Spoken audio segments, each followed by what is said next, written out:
Could you say a few words about the falling out on the one hand of the Saudi Arabia and the UAE on the one hand and Qatar on the other? Are you moving toward a resolution of that situation? It's not a falling out. It's just we don't want to have anything to do with them. The Qataris, since the mid-90s, have been sponsoring radicals. They have been inciting people. They have become a base for the leadership for the Muslim Brotherhood. And the Muslim Brotherhood, you have to keep in mind, is what begot us Takfir and Hijrah, which begot us Al-Qaeda, which begot us Al-Nusra. The Qataris allow their senior religious clerics to go on television and justify suicide bombings. That's not acceptable. The Qataris harbor and shelter terrorists. That's not acceptable. And Nashri, the head of Al-Qaeda in the Arabian Peninsula in 2000, entered Saudi Arabia on a Qatari passport. We captured Al-Qaeda types coming into Saudi Arabia with Qatari passports. The Qataris know this. The Americans know this. The world knows this. The Qataris are funding dissidents in the Emirates and Bahrain and Saudi Arabia and in Kuwait in order to cause problems for those governments and to create instability. Why would you do this?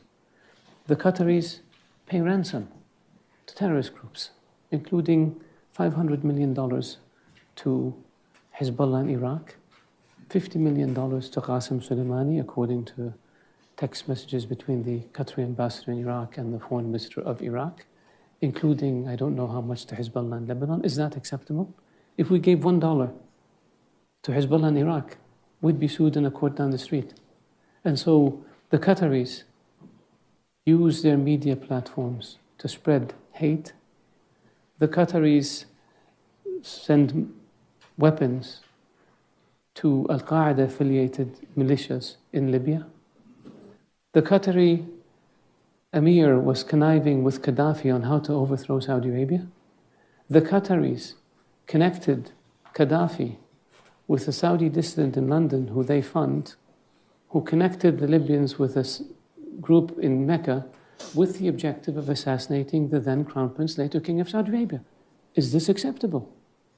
We have phone conversation that the Libyans gave us after they overthrew Gaddafi, where the then Emir of Qatar is telling Gaddafi how he's recruiting princes and tribal leaders and military officers and members of the royal family to cause mischief and destabilize Saudi Arabia, and predicted that within 10 years there would be no royal family in Saudi Arabia. Is this acceptable? They do the same thing in Bahrain and in Kuwait and in the Emirates. So in 2012, we cut off relations with them, the same countries. And a year later, they came back and agreed that they will end all of this nonsense. And they signed an agreement. And nothing happened.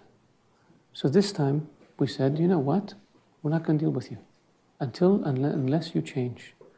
This, we will not allow you. There's a list of terror finances that the US puts out, the UN puts out.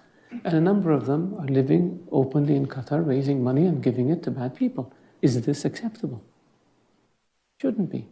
Why do the Qataris get away with it?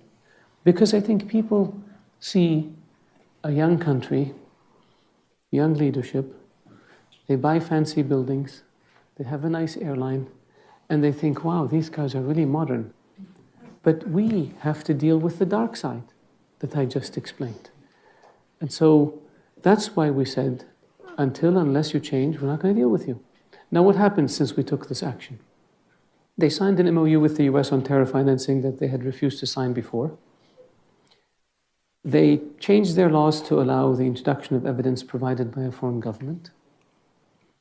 They reduced their support for Hamas, which opened the door for reconciliation among the Palestinians.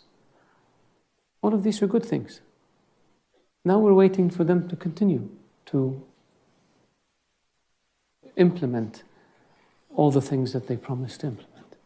They refuse to engage in a dialogue about implementing these issues, and we refuse to talk to them. And so for us, and we've said this to them, We've taken the steps that we took. No dealing with Qatar. You can't overfly airspace. You can't import things from our market. We will not, the military cooperation is still ongoing because that's a GCC issue, and with the US, so we do that. But the other stuff is all frozen until they change. And I hope they change. And if they don't change, we're patient people. We'll wait for 10, 15, 20 years, 50 years. How long did it take you with Castro in Cuba?